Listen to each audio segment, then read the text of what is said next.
quick glaze to start. You know what's crazy is in the last, I don't know, 3 months, I've had some pretty cool people on stream. Like I've had like CZ's come on. You helped me get Peter Schiff on. Shout out you for that. Like there's been a bunch of cool people that come on stream, and I always post it like on my IG story and da da da, and nobody cares.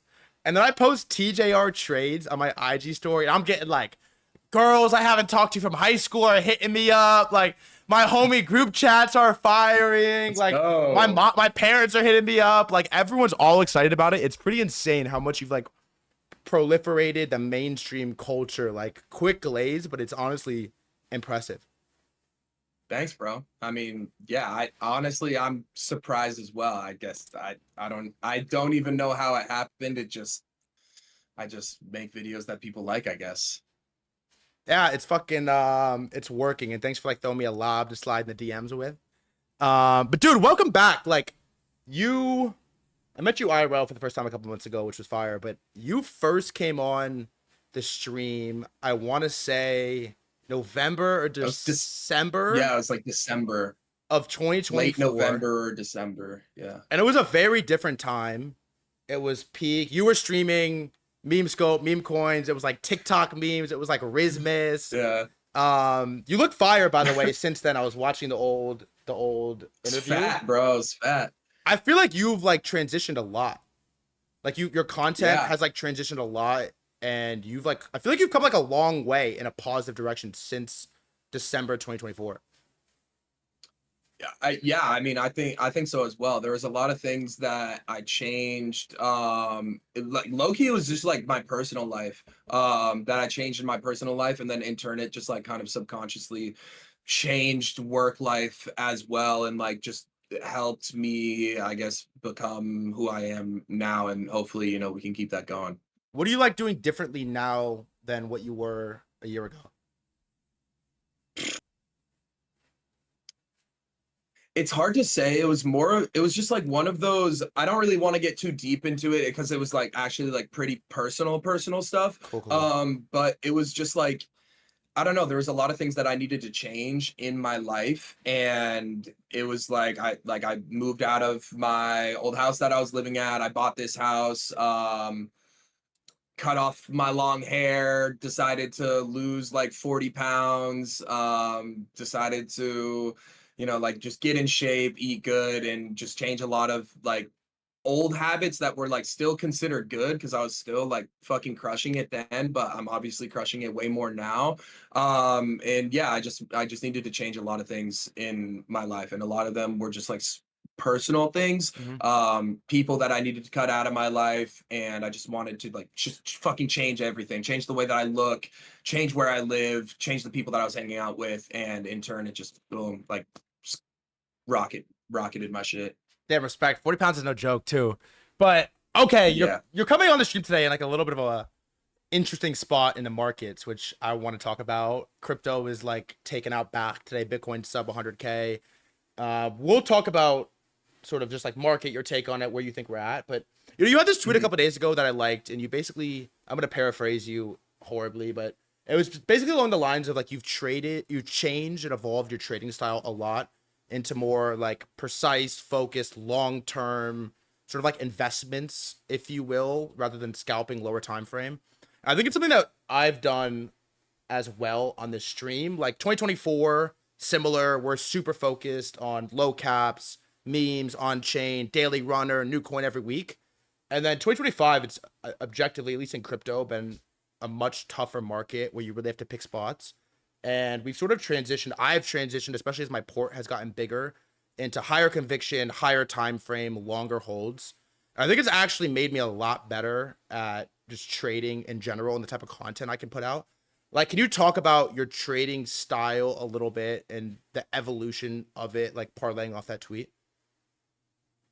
Yeah, I mean, it's like, bro, since I started trading like forever ago as a junior in high school, like when you first start, it's like a casino, you're just trying to spin the wheel as many times as possible. And then as you evolve and like you're seeing this and I'm still seeing this now, it's like the less trades is better. And you always hear people say that, and you always hear like, oh yeah, like it sounds good in theory, but it takes a lot of discipline to actually stay true to that, but it is the most rewarding. Like when you can kind of just sit through like 2 weeks or even a month's worth of price action without doing anything and just like sitting on your hands until waiting for price to get to the point that you want, and then going all in with like all the cash that you've like set aside to be able to take action on like a very high conviction trade in comparison to try and take these little scalps or try and intraday trade. Like for me, like I trade the indexes like the S&P 500 and NASDAQ.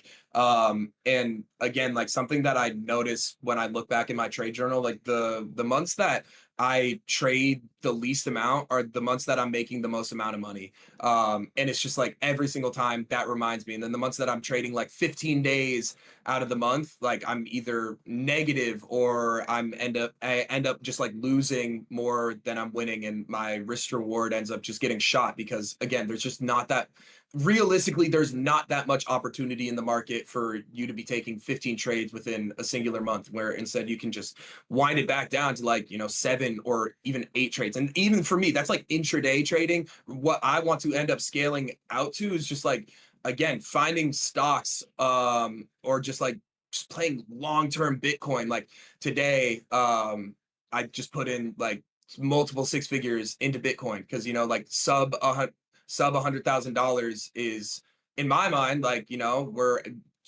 20% down from lows, bro. If you put multiple 6 figures into Bitcoin, if we can go up 20%, that's a substantial amount of money, So I'm trying to play the small percentage gains instead of whatever, like doing these intraday trades where like, boom, I'm actually losing like $100,000 or $50,000 per trade. And I'm actually losing because it's hitting my stop loss, whether we're talking about perps or whether we're talking about futures, versus if I'm just buying into a stock or a crypto that has a high market cap that I know I want to hold long term and just like waiting for a good opportunity to like full port it, that's what I'm trying to transition into.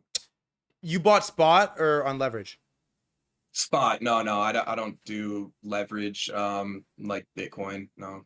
Whoa. One thing I'll say is I think I was going through some of your old tweets and you actually were pretty cautious and a little bit like bearish, like 120, 125K Bitcoin. You had a bunch of posts about how like structurally it looks like how it did at 2021 top. Like you were actually pretty, you were pretty like bear pilled, like 125K Bitcoin. Yeah. And to be fair, I mean, let me look at the chart right now. I was bearish. I was bearish even earlier than that, like 115, like 110. But still, yeah, right around that area. And so you bought what, like at 100? Yeah, I got filled at like 101. Nice. Not to bring up like losses, but I think, even in the comments right now, there's a bunch of people that are like, TJR doesn't really trade. He's LARPing. He's capping. I think one thing I actually respect about you is you're pretty open about P&Ls, green or red.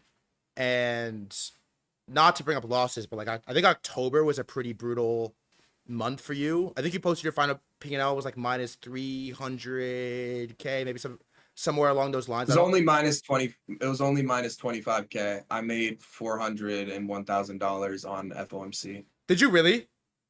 Yeah, I can screen share my trade Zella. Like that's connected to my broker. And I mean, like, I'm not here to whatever, try and convince people what I do, but like, I go on YouTube, I press record right when market opens. I tell you guys exactly when I enter. I show my P&L on the daily, the weekly, and the monthly, and then I show you it connected to a third-party platform on TradeZella.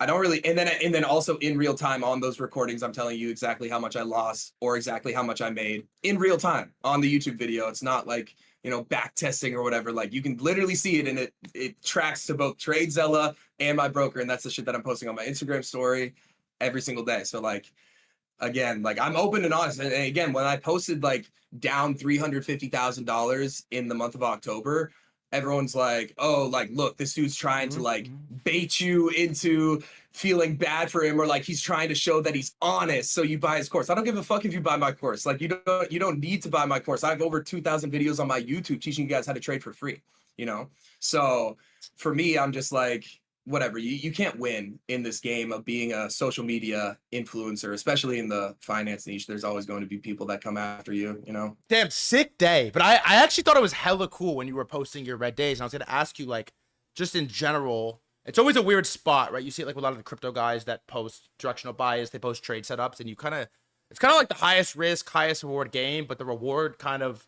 is personal P&L. Socially, you can't really win. Like, if you're bearish and it hits, people are mad. If you're like, Ansem calls top, he's like a week early, everything gets destroyed. He gets like clowned on the whole time. Yeah, I was gonna ask like your Yeah. yeah, he's like a week early of like the greatest trade ever. I was gonna ask like what is your rationale and like why do you continue to post green P&L, red P&L? Like, is it for you? Is it for people that watch you? Like, who's it for? I mean, that's what I've been doing since I started social media. Because before, when I was learning how to trade, it was, or at least I wasn't really on the Twitter side of things. I was more so watching like these day trading YouTubers, and it was just like a straight highlight reel. Nobody ever talked about losses. And then when I finally figured out how to trade, it was like a big thing that clicked in my head is like, okay, losses are actually a part of this game, and nobody teaches you about that. So when I got on social media, that was just like the thing that I wanted to drill home. And that's initially what made me like go from literally no name influencer to like super micro niche day trading influencer. Is like, oh, this dude is open and honest about the losses that he takes. And then this dude is open and honest about like like literally every Yeah. single trade that he takes. I've been posting my daily P&L, my weekly P&L, and my monthly P&L literally since I started social media, on TikTok or on Instagram or on YouTube. I've been posting my trade recaps for the past 2 years on YouTube, like every single fucking day. Like that takes unreal discipline to be able to get on every single market or open and press record or live stream it and tell people exactly what I'm doing every single day. Like I haven't seen anybody really in the space do that. Just giving myself flowers because like I don't know anybody else that's done that to stream every single day and like be open about what's going on. I mean, I popped in today. I saw you posted on your IG story. I popped in today. You were doing it on a kick today, which was lit. I didn't trade. I haven't traded the month of October. But on Kick, most of the times I'm either like just fucking around like gambling or I'm just like talking about high time frame shit in the market. But like on YouTube and then on my Instagram story, like if I take a trade, then it's going to be recorded. The whole market session of me trading is going to be uploaded, and then I'm going to post my P&L on Instagram. So how once as you've over the last couple years got more comfortable with trading, but then really like increased tax brackets and increased net worth, how has you like how is the way you've evaluated setups, the amount of time you spend on trading, and then like general style sort of evolved? You just slow down, and like I was saying before, when you first get into it, you're just trying to get rich quick, you know, and I try and tell people like when people get into trading, they're thinking about trading in the wrong way.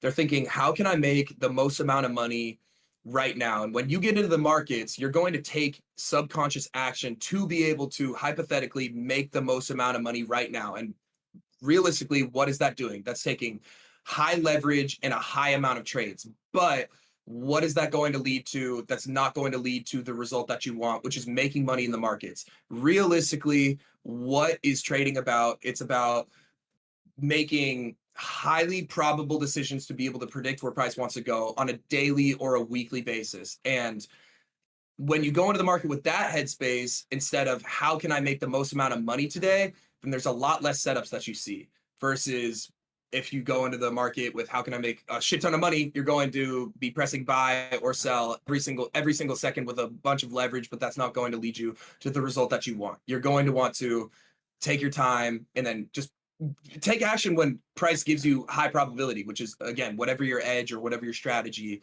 is, you know.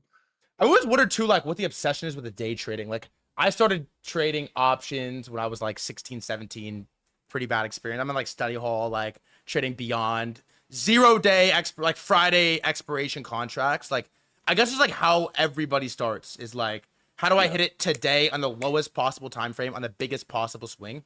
And if you look, like I don't make tradings focused content on YouTube, but like the types of videos everybody wants is like day trading. No one wants to hear like multi-month swing. People want the day trading shit only. Like, what is the obsession with that? I feel like it's the hardest way to trade, by the way. Is date like low time Yeah, I frame mean, price swings. Yeah. it well, okay.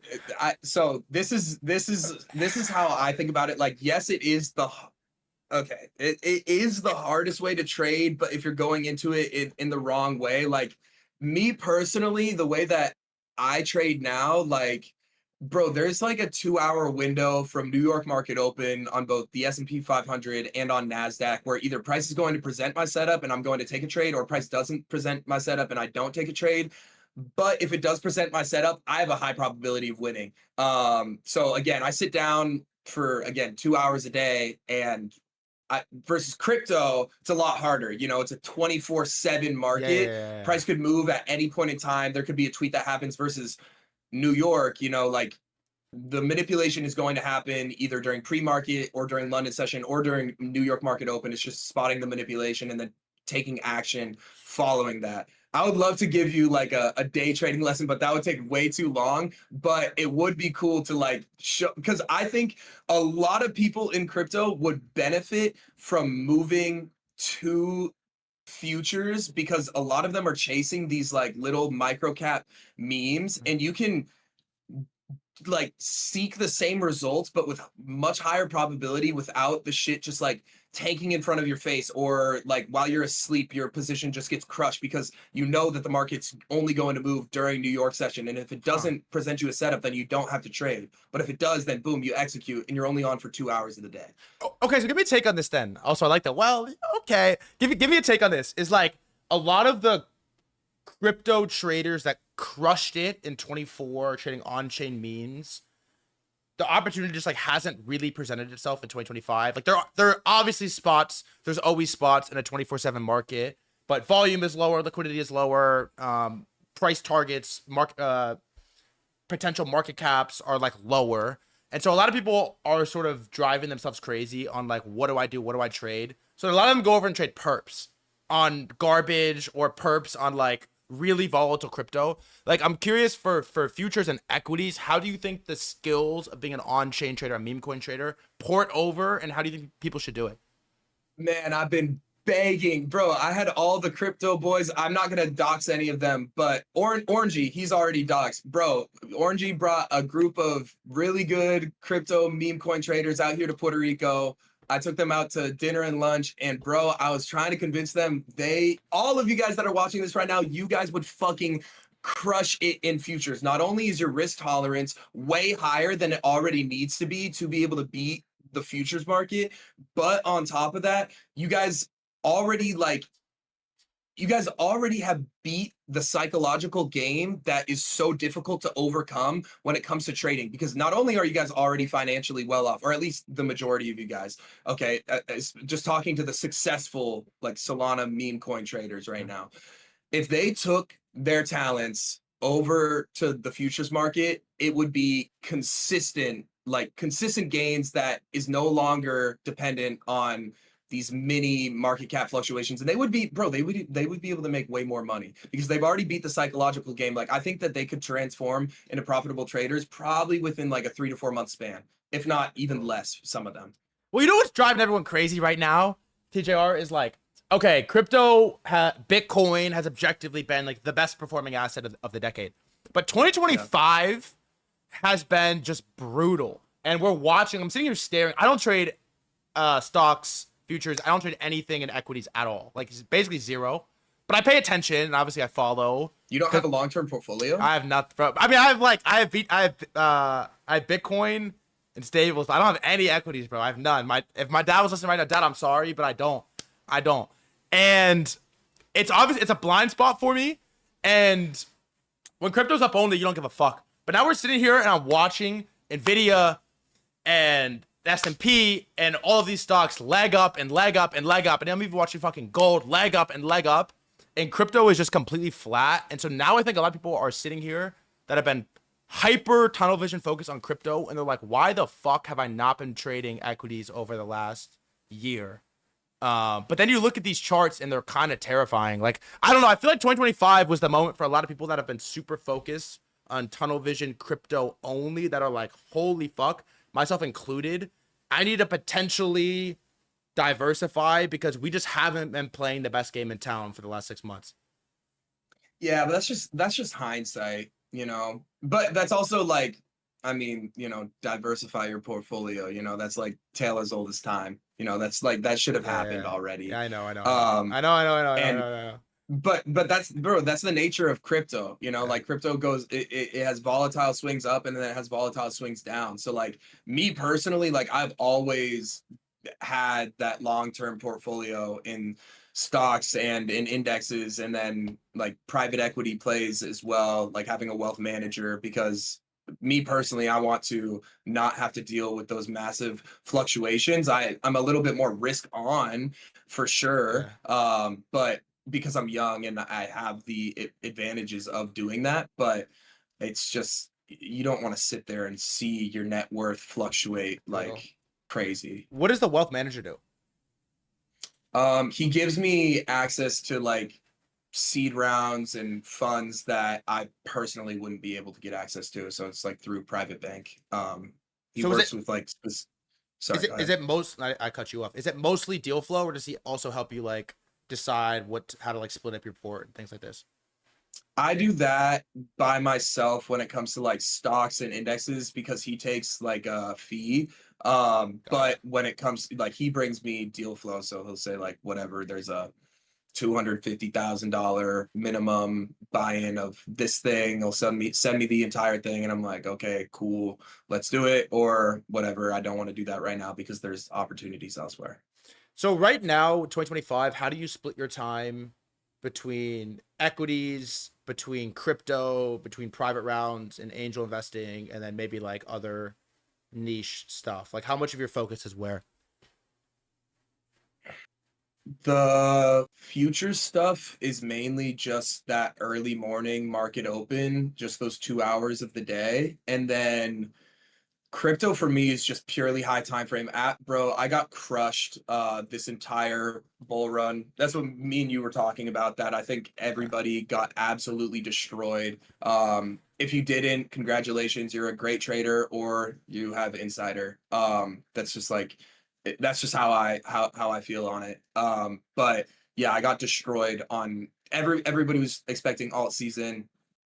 There was, you just had to be on time with all the right narratives, and it wasn't the case. So I've decided to just like fully take myself out of like the crypto space, just be Bitcoin maxi, buy these big dips when they come. And now I'm just focusing on the day trading side of things, so futures, and then again just like safer bets, like stocks. Yeah. I invest in like friends companies, and then again when I get opportunity to be able to invest in like seed rounds, when my wealth manager brings me things, or when I have the opportunity to work with companies that align with me and my content to be able to work with them, yes, exactly. Then doing something like that, then I'm obviously going to take advantage of it. But it's just getting into safer bets now because there's no reason for me to be playing that crazy game of volatility. Are you like an auto check into one of your friends' companies? I always feel it's like a little bit of a weird spot. It's a weird spot. It's a weird spot. Lately, I have been. I'm It's a not gonna weird lie. spot, bro. It's a tough spot, man, because you feel weird about it, and then if it doesn't go well, you feel weird about it. Nah, I mean, uh, okay, lately I have been. I'm invested in like a couple of my friends' companies, but I wouldn't invest. Like I just recently turned down my friend that reached out to me, that I think he's like crushing it in the other business that I'm one of his top investors in, but he just came up with like another business opportunity that I was like, this is shiny object syndrome. Why are you even trying to split past from like the shit that you're already doing well with? And I kind of told him, I was like, bro, personally, I don't even want you to be working on this other business. I would much rather you just focus on this other business that I'm already like super invested in. So yeah, I say no like sometimes, but I don't know. Most of my friends are driven, and I like they're my friends for a reason. So yeah, I'll cut them a check whenever. That's honestly a good counter take. Is like selection bias. You should have like your friend should have motion, so you should be down to like Yeah. invest in what they're doing. I also carry the sentiment on alts this season for 2025 for crypto, like there's definitely been spots. There's been a lot of spots. There's been a lot of outperformance trades. But if you went to traditional alt season, close your eyes and bid a basket and then just pray, it just like really didn't happen. There's been spots, right? Like the hyperliquid people would beg to differ. People that had Aster would beg to differ. The Zcash people right now would beg to differ. But if you just closed your eyes and picked a basket, you really got cooked. Got outperformed by BTC and are probably down significantly right now. You don't have to say P&L, but what was your trade of this year? Like, where did you perform the best? It could be like one specific trade, it could be one specific asset, but I'm curious, like, what was, if you had a like giga outperformance trade of this year? Bro, I mean, crypto, I just like got smoked on fucking everything. The trade, it would have been a day trade, like that futures trade that I took the last, not this most recent FOMC, but let me pull it up. From September, yeah, $426,000 on last FOMC on September 17th. And what was your like confirmation to take that trade? That's disgusting, by the way. My God. Yeah, thanks. That's back-to-back FOMCs. That's disgusting. That's $400,000 disgusting. plus. So that was actually, bro, I mean, I tweeted every single step of this, by the way. So if you guys go back to whenever that was, September 17th, I told you guys my entire game plan. If you guys go to whenever the last trade was in October, October 29th, I told you guys exactly what I was going to do as well. It's just looking at what overall retail market sentiment is coming into these high impact news events, combining that fundamental analysis. And actually Polymarket has been like a really great tool for that. I talked about it in both the YouTube videos that I did on the trade recaps on them. But you can see like, okay, the vast majority of people are already pricing in the Fed cutting rates 25 bips.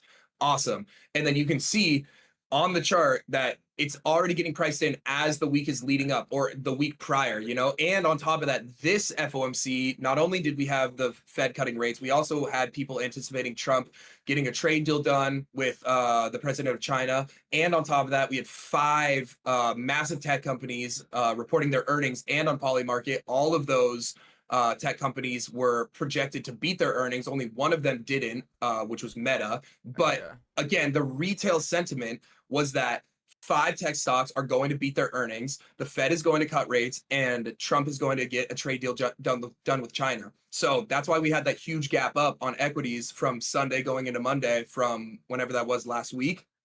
So I see that and I'm like, okay, everybody is massively bullish going into FOMC. You have the initial retail trader bias, and again, you want to trade against retail because they are the dummies. They are the people that are going to get liquidated. So you have that in the back of your mind, and then you use that with the technicals by setting up key areas of like draws and liquidity. And then you wait for the news event to come out. Boom, you see whichever key levels get swept, and then you just wait for confirmations off of that and then target the levels that are in the opposite direction. That's how I went about this past FOMC. That's how I went about the last FOMC. And I crushed it. That's a crazy day. Yeah. That's a gross day. Oh my God. Who taught you your trading style? Like how did you develop your trading style? Self-taught or?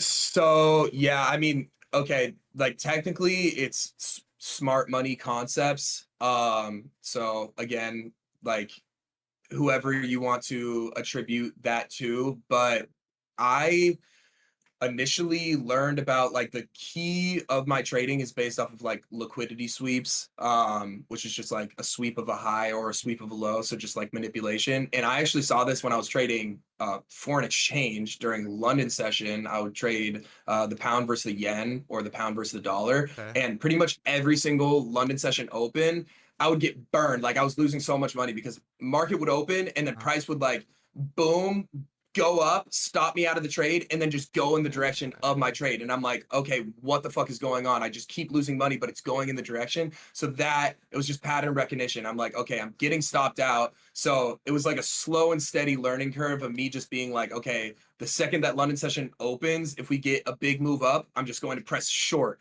Obviously that wasn't the best strategy, but it was a step in the right direction of being like, okay, London session opens, there's manipulation to the upside. I'm going to want to short this because it's eventually going to come down from here. And then that's what led me into now trading futures and seeing like manipulations either during market open, during pre-market, or during London session, and then seeing what of the 3 daily profiles that brings me into coming into New York market open, like whether it's London manipulation, reversal, New York continuation, or New York manipulation, reversal, or New York pre-market manipulation, and then you're trading the reversal on the way up or down once New York market opens. What was like the first time that you really zeroed out a port of size that was meaningful to you?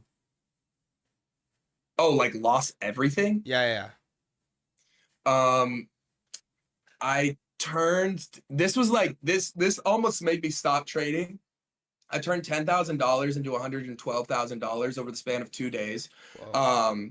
And then lost all of it the very next day because I was just over leveraged and just like trading like with ridiculous size and just like maxing out leverage. And then I ended up stopping trading for like 3 months, and then crypto ended up getting me back into it. But that was I was trading the Dow Jones, or literally just all 3 of the indexes. So Dow Jones, S&P 500, and NASDAQ, and just like max longing on it because this was during COVID when everything was going up. Yeah, yeah, So I was just like printing. I like all I was doing was just like pressing buy. It's just like buy, buy, buy. And then everything was going up and literally just 10x my money. And then boom, next day, lost everything. That 6 figures would have changed my life at the time. But that loss ended up changing my life for the better because it helped me realize like, okay, I need to get my risk management in check.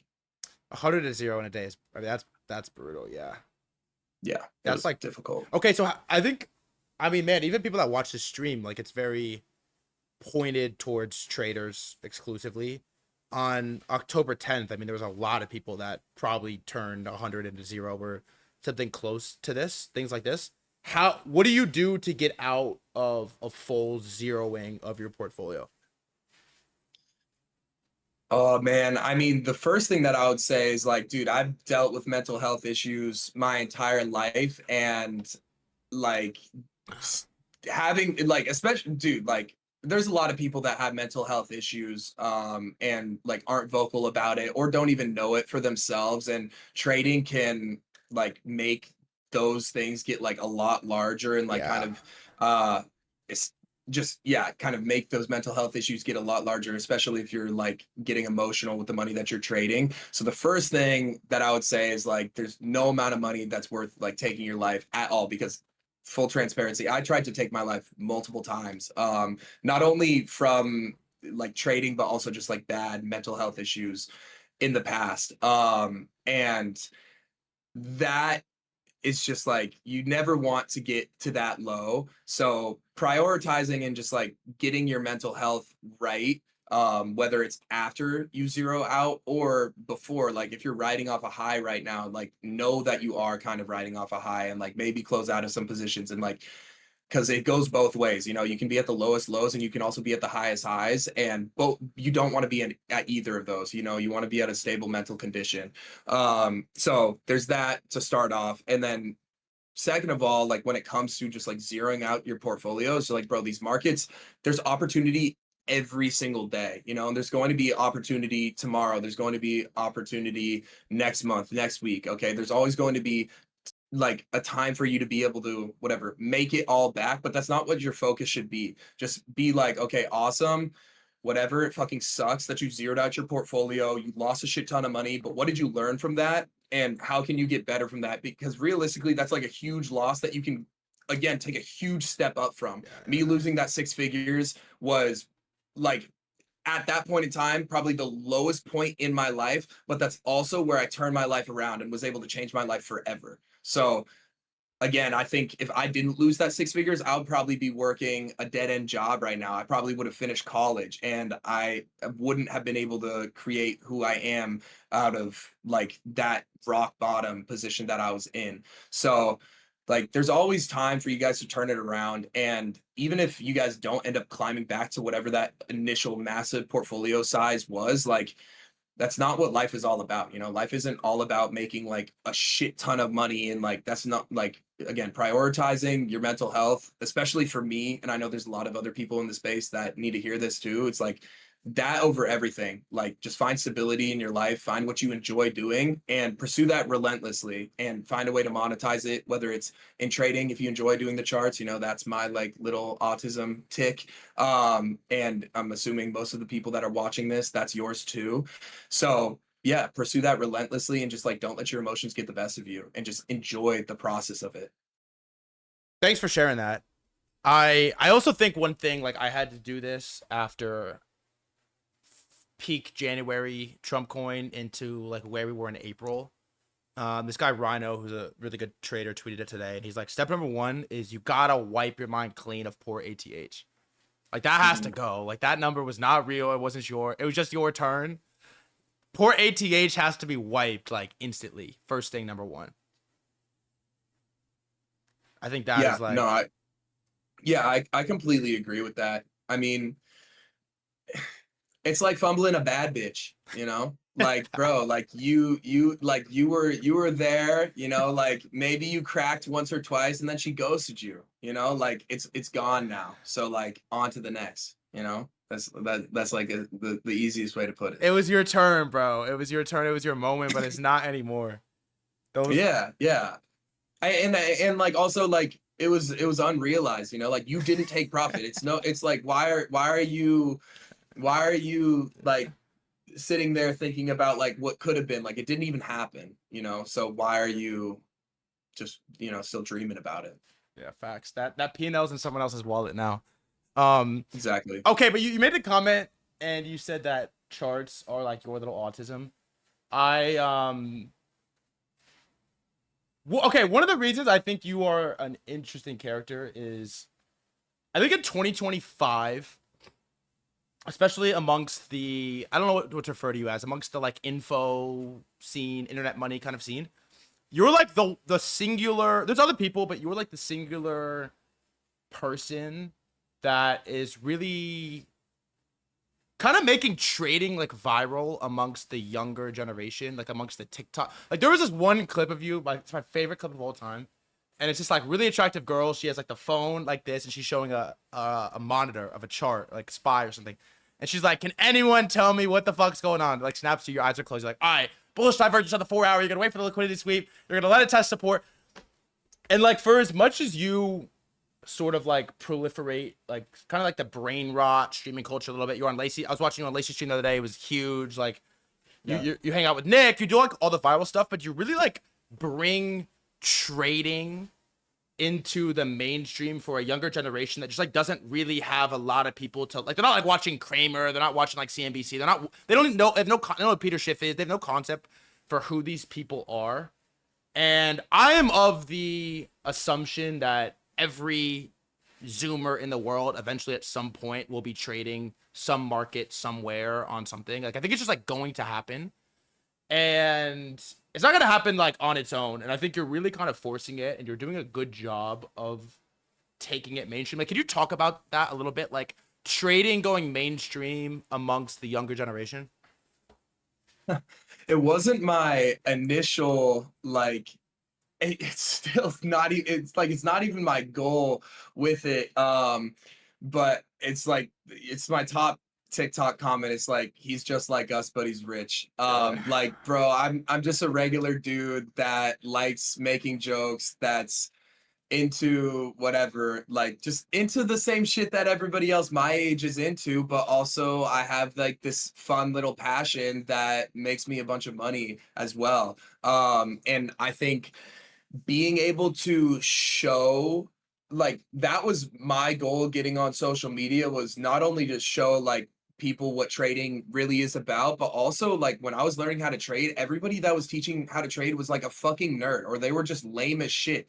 And I was like embarrassed to tell people in high school that I was trading because it's fucking nerdy, you know? And then when I get on to social media and people see a relatively normal person that's like, you know, not trying to suck myself off, but most people would think that like I'm a cool dude, and they see me that has like this interest in like a hobby that should be kind of nerdy, and like all like most young males, like they're for whatever reason like they're attracted to the stock market, Yeah. right? And initially that was like a super nerdy thing and it wasn't normalized, and I think I just like made it like normal, you know. I made it cool and like showed that like, hey, you can still be like a normal ass person while having this hobby or this weird tick that you enjoy doing. Because like that was me when I was in high school. I didn't want to tell anybody about it besides like my close friends. Even then, like it was seen as weird, you know. The same. This is the same case with crypto. I have a lot of takes on this. Same thing with crypto. Like, bro, you go out in the mainstream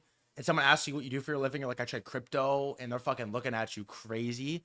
You know what I think is that I think it's similar. Yeah, cause like I 100% echo your sentiment. It's like you're trying to learn how to trade. You're on YouTube, and everyone that's teaching you how to trade is like 45, lame, boomer coded, millennial, like nerdy, whatever. And you don't like really. You want to be what they're doing, but you don't really want to be that. I kind of feel like a similar, like I'm thinking of an analogy on the spot. Something similar happened in gaming, where I feel like early 2010s, gaming was like whatever. It was like kind of lame. It was like people were on the game, but like my friends were like playing like 2K and shit. I'm like, all right, 2K is cool, but like the rest is Yeah. is whatever. And then like really for the younger demo, I think like peak Fortnite, Ninja, Travis Scott, having Drake on the game, Juju Smith-Schuster on the game, and then all of a sudden like all the cool kids are on Fort with the headsets, with the PC, with the pro setup. And I sort of feel like a similar evolution is happening with markets right now. Now I Oh remember yeah, it's like already happening. when I started streaming crypto in 2024, there was like a lot of pushback from the sort of OG crowd in crypto specifically. People were like really against it, and I couldn't really understand why. Part of it is they're kind of adverse to the meme coin stuff, but just more broadly, like crypto doesn't really like content, and I'm like, why? And then I finally sat down and thought about it. I'm like, oh, they don't like it because everyone here is like 35, like 42. It was like in the ETH ICO, has like 50 M's, doesn't give a fuck about the content. And I just realized, like, damn, like the people that think the streaming trading is lame also don't know who Speed and Kai Cenat are. You know what I mean? And so I think Yeah. it's just like a little bit of a passing the torch is happening in real time. Like, I don't know, do you subscribe to this notion that every kid in the world is going to be trading markets at some point? Oh, 1,000,000%. TradeFi is going to take over, and like Poly Market's a step in the in like that same direction. And like, I mean, bro, it's just like you're going to be able to place a trade on every single thing. Like eventually, as shit gets like bigger and bigger, like realistically, as sad as it is, like the the big companies, like they want to make everything the casino, Yeah, you yeah, know. yeah, yeah. So What's they happening? want, It's happening. Yeah. yeah, exactly. They want people to be able to, you know, place a trade on every single thing. And yeah, I think like it's starting with trading right now, and it's eventually going to scale into just like being able to place a trade on like everyday actions or just like everyday decisions, shit like that, to the point where I don't know, you'll be able to like just place a bet amongst your friends that's like already priced in on like poly market on just like random, you know, like everyday events. I think that would be cool. Would you call it TradeFi? Would you call it TradeFi, yeah. TradeFi? I like entertainment finance. Is pretty good too. There you Entertainment go. Well, fi. I mean, yeah, it's pretty much the same shit. It's the same thing. What do you okay? So what do you think about the current state of? You're like way more tapped into this scene than I am. The current state of like the info fi sort of like internet money community right now. Is that getting bigger? Is it getting smaller? Like what do you think about it? Everybody has something to sell now. I think that this year specifically has been the biggest growth in people wanting to, people like selling courses, people wanting to coach a coach how to coach, people just like, again, just like the info space. I think that this is like we're in just like a massive bubble right now. Matter of fact, I was telling a couple friends about this like just a year and a half ago or even 2 years ago. I was like, bro, like this is a massive bubble that is going to pop very soon. And I was wrong. I was 2 years early, but I think that it's happening right now. Like it's just It's kind of like crypto, bro. Like before, you know, like realistically, bro, 2, 3, 4 years ago, you say, hey, I'm really good at this, and you start posting content about it, and people were too scared to post content back then, 2, 2, 3, 4 years ago, and you're like hypothetically good at what you say that you're doing, you're going to be making 6 figures a month from the course or whatever that you're teaching people how to do. Versus now, bro, every single person is teaching something, like some sort of skill set, and every single day there's new people that are trying to get a piece of that pie, and it's like it's kind of like pump fun, you know. There's a coin, there's a creator getting created every single second, Yeah. there's a course getting created every single second, to the point where, you know, it's just going to dwindle all the way down. And I think that there's going to be a clear fucking wipeout of a bunch of these people. And I mean, bro, we're already seeing it happen, of people who don't know what they're talking about, and aren't financially literate, who have been spending their money and making poor decisions. Their cars are going to get taken, their houses, well, they don't even own their houses, that shit's going to be long gone. And I just think that the entire space needs to be wiped out. And again, we'll see who's left standing at the end of it. And again, I mean, bro, I'm sure you've seen it. It's already happening. Like, it's been happening over the past couple months, and whether you've seen it or not, it's just going to keep happening more and more. And the real ones are going to be left standing. Whoa. I mean, you sell a course too. What do you Yeah. think like separates sort of the stuff that you put out versus the field, if you will? I mean, you don't have to buy my course. I post everything that, Yeah. you know, you like, every single thing that I teach in my course is for free online on YouTube. I never really try and push anybody to do that. You know, I have 2,000 videos on my YouTube channel. You guys can, and matter of fact, like, there's a bunch of people on a daily basis that say, oh, bro, like, you changed my life for free just from the YouTube videos. I didn't even have to buy your course. You know, I think courses, me personally, again, I'm not trying to shill my shit at all, but like, the way that I do my stuff is, it's like coaching calls. So Yeah. I'm not giving you pre-recorded videos for like $5,000 and then just saying fuck off, like, just go watch those videos. Bro, you can find that all on Yeah. YouTube, you know, like, that's all for free. But versus, like, you know, having somebody that's been in the space for, you know, like several years, that has made mistakes that you're about to make, or that you've been making over and over and over again, that you don't even know that you're making. That's somewhere that somebody that's actually good at the skill set that you're trying to learn can fix that issue, you know. So being able to actually get on a call with Yeah. one of those people and be able to ask those specific questions, that's where I think courses are genuinely beneficial. And I've benefited through doing that through other people. Like, shout out to Jordan Welch. I mean, bro, I went and did his shit when I was at 250,000 subs on YouTube, and now I'm at 1 million subs on YouTube. Whoa. And you know, like, I started out, I thought I was doing well on YouTube because I was at 250,000 subs, and then I went through his shit and did a bunch of coaching calls with him, and I was like, holy shit, I'm doing every single thing incorrectly. And then my shit skyrocketed from there, and he's been crushing it in the YouTube game for way longer than me. So that's like, again, not shilling my shit, shilling his shit. Yeah. Where, like, again, that helped having a mentor in the space who's been doing it for years, who's able to say, like, you're doing this wrong, you're doing this wrong. You've been able to find some success. This is how we can amplify your shit. But again, I'm not watching his YouTube videos on how to grow a YouTube channal. It's him talking directly to Yeah. me on the Yeah. mistakes that I'm making, you know? So that's where I think Yeah. that some, like, coaching is actually beneficial. I fuck with how you're down to talk about it. I like, okay, I agree with you that it's super, for what I see from sort of further out bird's eye view than you. I don't know a lot of these people that, you know, personally. I met Brez, he was sick. He's came on the stream before.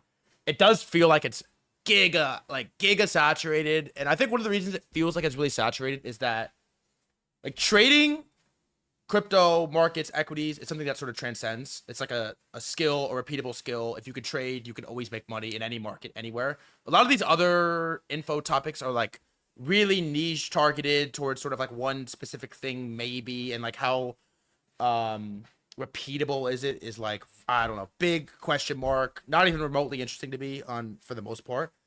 if you were like one of these really sharp, young hustler internet kids right now and you were starting over, what would you be doing? Like, what vertical would you be focusing on? Bro, I would just find what you enjoy doing and then find a way to monetize it. That's just the best way to make money. Like you find anybody that's massively successful in whatever they do, or at least happy in what they're doing as well. It's they're doing what they love, or at least participating or found like starting a business in the niche that they love, and they found a way to monetize something in that niche that they love. And by doing that, you're able to work forever and love what you're doing. And that gives you the ultimate upside compared to just being like, oh my God, like I don't want to sit here and work on 8 hours on making this new AI software just because that's going to make me the most amount of money.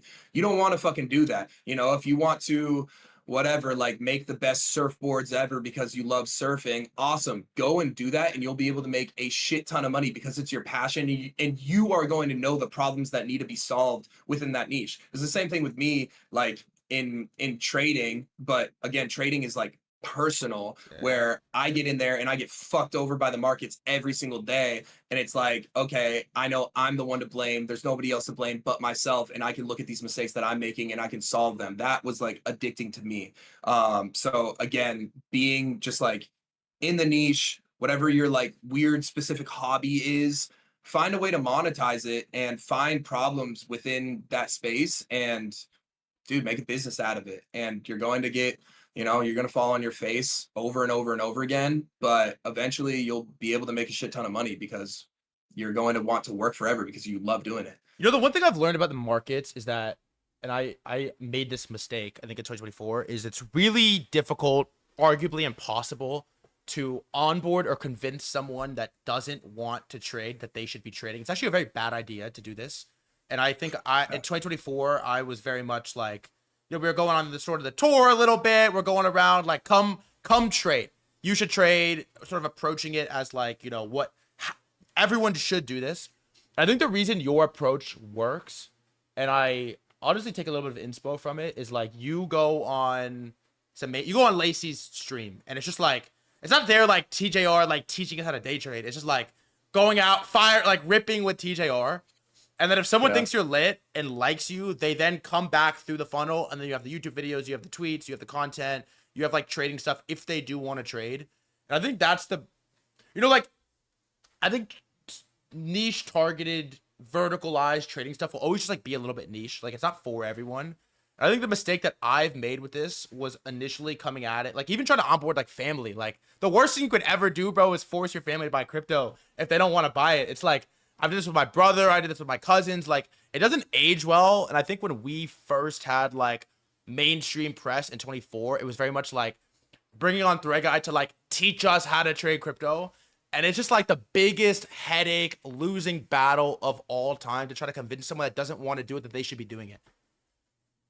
Yeah, no, I completely agree. And like realistically, I mean, the stat is like 98% of traders fail. So it's like I would hate, and I always say, bro, like people when they come to me, like for example, I'm in like LAX and I have like diamonds on my neck, and some dude's like, oh, that like whatever, like what do you do for a living? I'm like, okay, like I do day trading crypto. And he's like, oh, okay, like that's lit, like you like make a lot of money doing that, like I want to do it. And I literally will tell them to their face, like if you're getting into it for the money, don't do it. Like every single person that's just like, oh, you make a lot of money doing that, I want to do it too, I'm like, you're already not going to make it.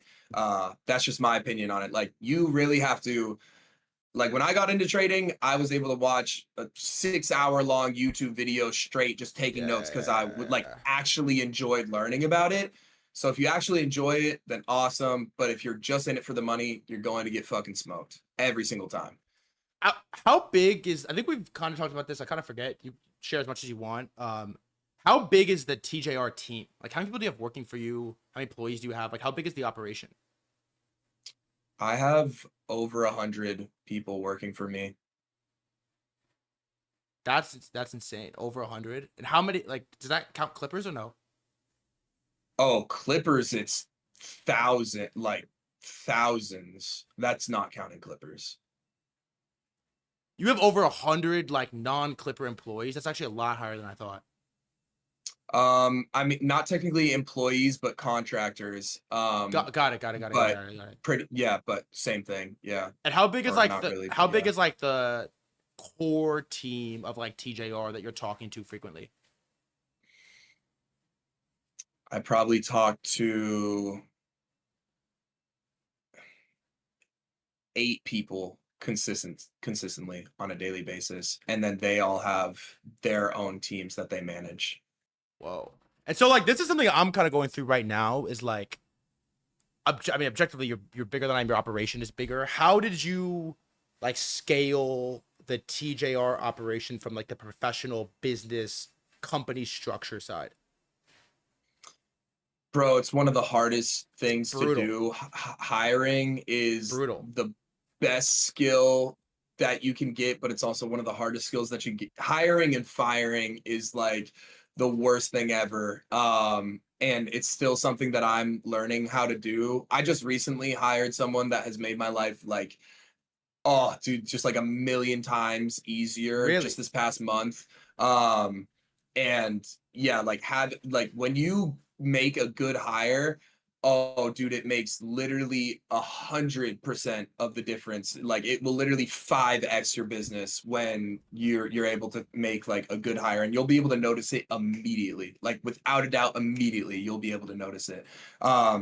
So yeah, I mean, bro, I'm in the same boat as you. Like, as much as I would love to sit here and be like, bro, I got like I do have the best team ever. You know, I have a great, awesome team, but it's very difficult to hire the right people and to be able to find the right fit. And it's just like you need to. Who told me this?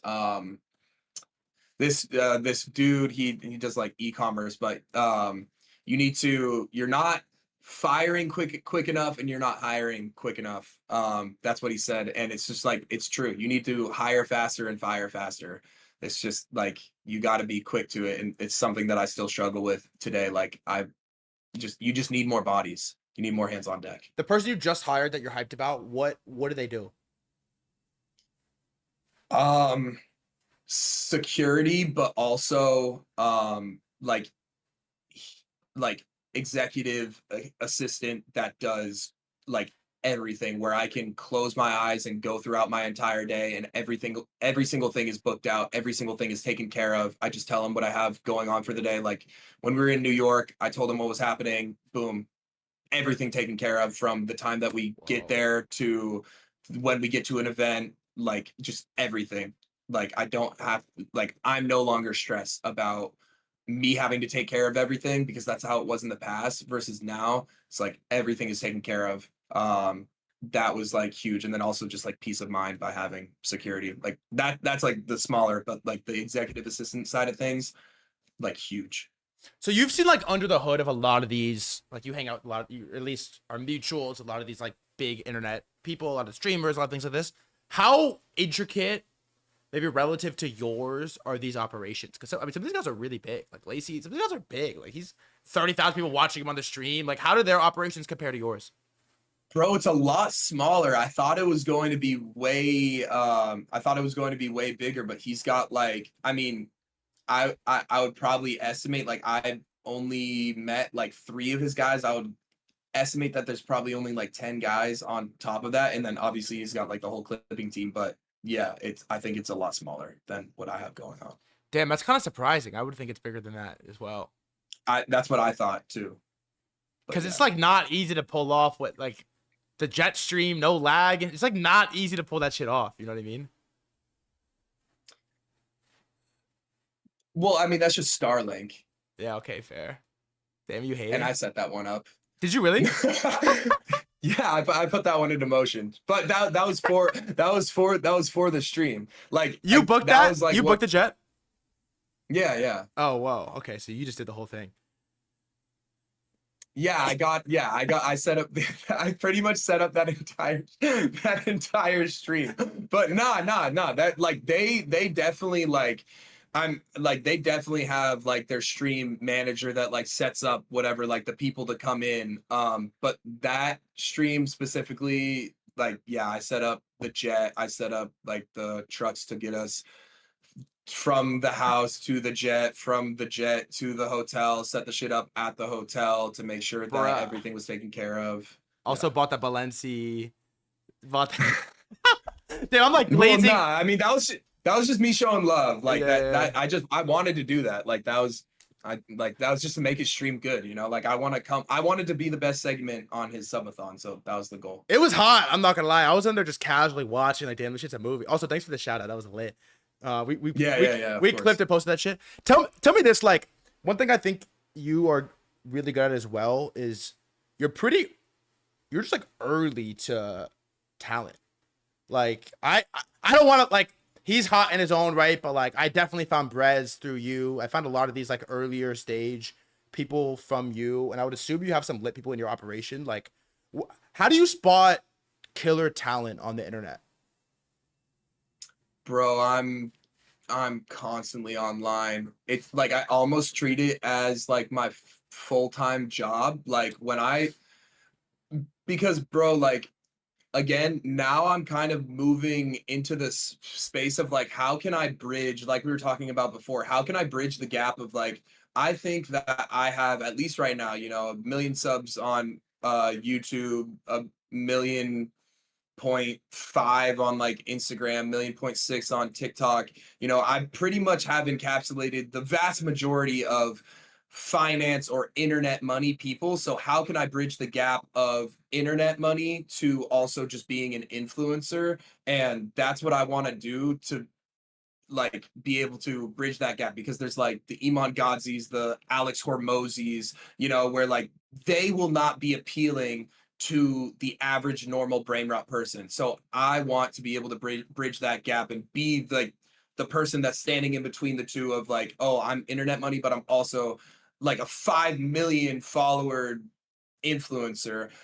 So for me, part of that vision is just like being super early to trends and like being constantly online and like seeing these things that are happening on a daily basis. And it's just like, bro, it's literally like doom scrolling. It's like my full-time job, you know, just like doom scrolling and like seeing these trends as they happen early on and then making videos about it, appealing to the masses. That's kind of what my goal is as this year is wrapping up and going into the next year.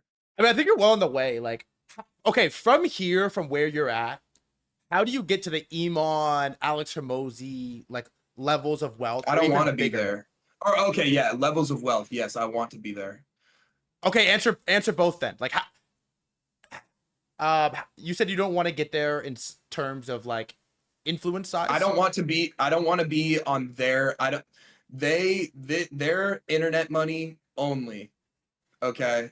They don't appeal to normal people. I'm already appealing to normal people, so I'm in the middle of the way. There's like, there's influencers like whatever, the Kai Cenats, FaZe Lacey's, whatever, like all of those guys. They're in this area. There's the Iman Godzis, the Alex Hormozis. I want to be smack dab in the middle, and I want to be at the same level of both of them. And then what about wealth or even scaled? Like, how does the TJR entity make 100 million, 500 million, $1 billion? I mean, bro, respectfully, you look at Kai Cenat, you look at Aiden Ross. I mean, not that they low key, like Logan Paul, Jake Paul, they have more money than Alex Hormozi. They have more money than Iman. So like, I think being on both sides of that spectrum, that gives me a crazy vertical, you know? Prime's like $1 billion company, isn't it? Yeah. It's also the highest like net worth demographic is the financial stuff. It's OP. So that's the game plan here. So again, like just again, the goal is to bridge that gap to be mass appealing to the normal people, but also have that like the core audience of internet money and be able to bridge that gap and then be able to go to these companies and be like, yo, I have 5 million followers on every single platform, but I also like have a mass appeal to like the finance audience. And then that is going to give me way more leverage than just an Iman Ghazi or an Alex Hormozi who just has leverage over this audience. And then that gives me way more leverage over a FaZe Clan, for example, who can only get a deal with like for Loco, you know, which like no offense to them, but like that is like, you know, like they can't get necessarily a deal with like a big brokerage, or they can't get a deal with like a massive finance company.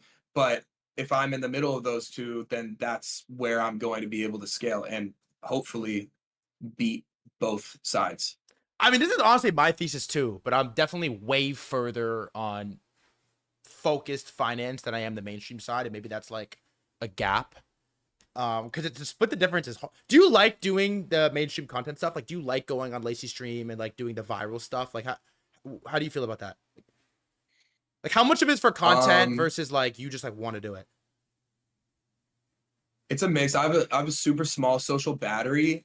So Yeah, like yeah, it's yeah. it's fun. I find joy in not during the content, but thinking about what the content is going to do. So I just think like, uh, for example, like when I got the Koenigsegg, okay, that I was not thinking like I wasn't even happy about getting that car. To make I was itching to make the YouTube video. I was itching to make the TikTok videos. I was itching to get the Instagram posts up. I was itching to get the Instagram reels up because I just wanted to see the numbers and like the fucking havoc that I could cause on the internet. Like that's what I enjoy doing. That's why when we did the Lacey stream, I was like, I want to make this the best segment of his subathon because I want to see the type of fucking havoc that we can wreak on the internet. That's what I enjoy doing on the influencer side of things. Like I just like seeing the numbers on the board How many versus like actually doing it. how many miles have you put on it? Not many. Probably like, well, I drove it from the Bay Area, like Silicon Valley to Monterey. So that was a decent amount. So probably only like 500 max. Damn. That's awesome though. That thing is fire. I'll let you go in a couple minutes. I'm curious though about what about Kill Tech? What do you think is fire? I have a couple tees. They're actually all my Kill Techs at my mom's house. So when I go back home, I'm like rocking it. What's like the vision and the plan on that? And how do you feel about it right now? So right now, I'm actually not allowed to say the name. There's shit going on, Don't do but this. no, listen, Don't but we do do have a this. clothing, we Okay, do okay. have a clothing brand. We do have a clothing brand. I'm not allowed to say the name, but we do have a clothing brand. And yeah, that has been something that's been super fun to pursue with my like best friend, business partner, and manager. Where again, it's just like another avenue that again can appeal to my influencer side of people where it's like, okay, maybe they don't want to trade and that's awesome, but how can they support me in other ways? Boom, like they want to wear dope ass clothes, you know? And that's what we can bring to the table. And I do think like all of the clothes that we make, it's not like merch, you know, it's not TJR merch, you know, Yeah, I yeah, think yeah. it's like actual cool fucking clothes. I pretty much every single person that I wear it around or that like when I brought it to the Face House, everybody was like, "Damn, bro, that shit's sick," and I'm like, "Yeah, it's my brand." Like, it makes me feel really It was good the when I wear it shorts, out in right? The public. jean shorts? Yeah, Yeah, yeah, yeah. yeah. So it's super cool to go out and like just be wearing your shit, and then for people to go up to you and be like, "I've never seen that before. That shit's awesome," and then to be like, "Yeah, it's my brand." So yeah, that's been a super fun thing to pursue and hopefully get an exit in, you know, a couple years down the line. I feel like influencer merch is pretty fried, not gonna lie. Like just like Yeah, merch. merch is the word merch is cooked. Nobody wants to buy a t-shirt that says TJR across it. You know, that's lame, you know, and it's I'd rock nerdy. it. I'd rock it. Hey, I wouldn't. you gotta get it. You gotta get a Kill Tech collab on some hard ass Satoshi Nakamoto flannels, bro. That's gotta be on the Eventually, fucking pedestal. eventually. That would instantly get you nerfed at the door. Um, I'll okay, I got like two more questions for you, and I'll let you sign off. I had Orangey on the stream the other day, which was fun. I mean, I gotta ask you, like, I'm not trolling. I'm just genuinely curious on the question: who's the most impressive person you've ever met? Who asked me this? I was on a podcast and somebody asked me this, and I repeated the answer. I said the owner of Jerkmate or whatever, the CEO of Jerkmate. Man, Bro, I'm going to give the same answer. Shout out to freaking Jordan Welch, dude. He is not in like I mean, obviously, like he's super successful, but in terms of like mindset, bro, it's crazy. Like he's one of my best friends, and I'll bring shit to him, and like we work on a bunch of stuff together, and I'll bring shit to him that I get like super excited about, and I know that he would also get excited about, but it's also like low key shiny object syndrome, and he always comes at it with like such a level head, and literally every single thing that I bring to him or the way that he just looks at stuff, it's always just like with a super level head. He weighs out the pros and cons. That's someone that is super impressive to me because I don't know, when you're in this game of money and success, whatever, it's like super easy to get knocked off course. And he's someone that consistently I see just have a super level head and a very consistent way of thinking about things. So it's not necessarily who makes the most money in my circle or who's the most famous, but for me, it's like how people think about things. And he has consistently been one of those people that is just like always on point with how he approaches things, at least like just decision wise. I gotta hit him up. I'm like mutuals with him on Twitter, but I don't really know. I don't really know him that well. I gotta hit him up. It's the boy. W Glaze. Okay, before I let you go, can I selfishly ask you for some advice as someone that like sits in a similar circle, similar kind of vertical, like I like the finance media, the crypto media, tying it into streaming, like where do you think all of this goes long term, and like how do you think you basically win the field? You need to appeal to a wider audience. Right now, every single person in crypto knows you. Right now, every single person on crypto Twitter knows you. Yeah, Like you have that covered. I'm not saying slack off of that. Those are like your ride or dies, but now you need to find a way to be able to get into other branches that you haven't even explored yet. And I'm not talking about trying to go mainstream. I'm talking about other areas in finance, just other areas on the internet in finance within your specific niche. So again, that's like showing who you are on YouTube, showing who you are on TikTok, and like I know I have like very limited time in my day. If I'm able to cover doing streams, making multiple YouTube videos every single week, and doing 25 to 30 TikToks per day, I know anybody can do it.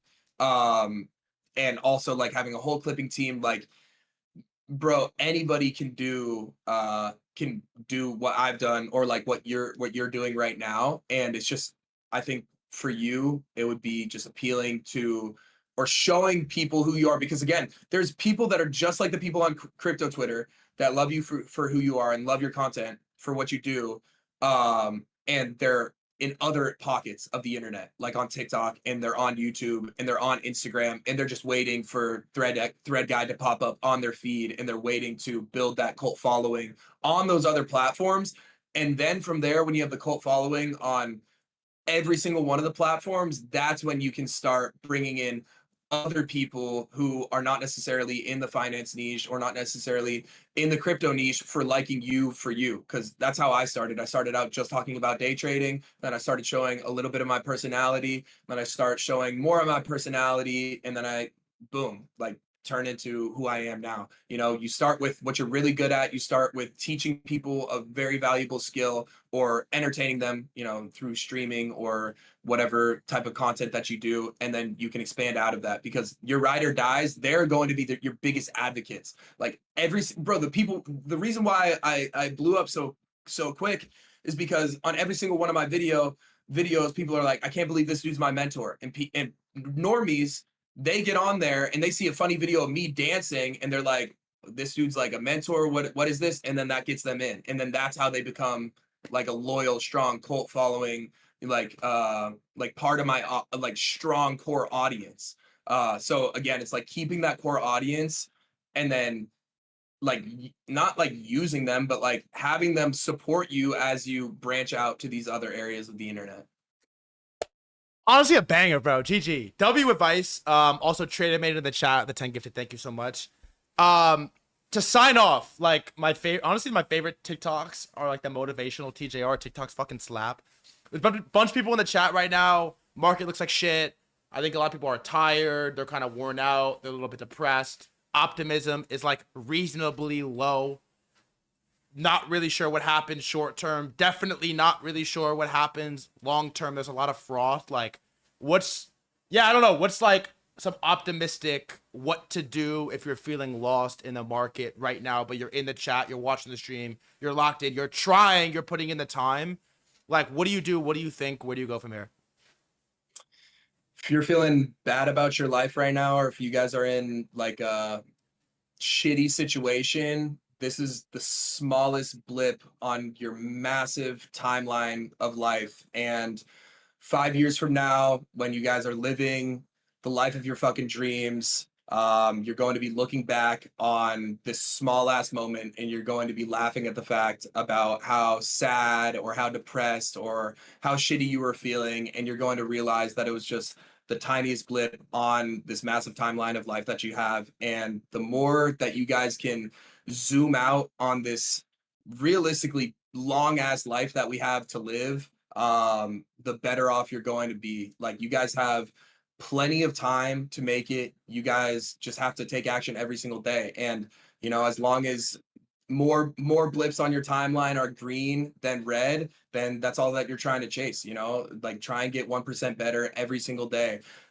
There's always going to be bad days. You know, there might be super bad days where you think that you hit rock bottom, but again, if you can just think 5 years from now, if you look back, think about your dream self 5 years from now, and think about who that person is and what he is looking back at you right now at rock bottom. And then think about all of the steps that that rock bottom person has to take to be able to get to that dream version of you, and then just take those steps every single day. You're going to wake up and you're going to be living the life of your dreams. And that's like, it's literally what happened to me in my life, and it's what can happen to every single one of you guys. TJR, man, thanks for coming on, dude. Honestly, quick Thanks for glaze. having It's me. like I don't know. I guess you're relatively controversial in some segments of the internet, but I'm not. I'm not afraid to say it, bro. I'm a fan. Like, honestly, I think I'm a you put fan of out. you, I think dude. you put out good shit. I think you put out important stuff, and I think in the vertical that I am particularly interested in sort of this like intersection of internet culture and finance and trading, like you're just like a staple pillar in it. And so thanks for coming on, dude. I honestly really enjoyed it. It was like, oh, it was well overdue. Perfect timing, I think, in the market to do it right now. And yeah, man, you're the GOAT. Thank you, bro. Thanks for having me. Thanks, bro. Have a good. We'll talk offline. Peace. Yeah, say less.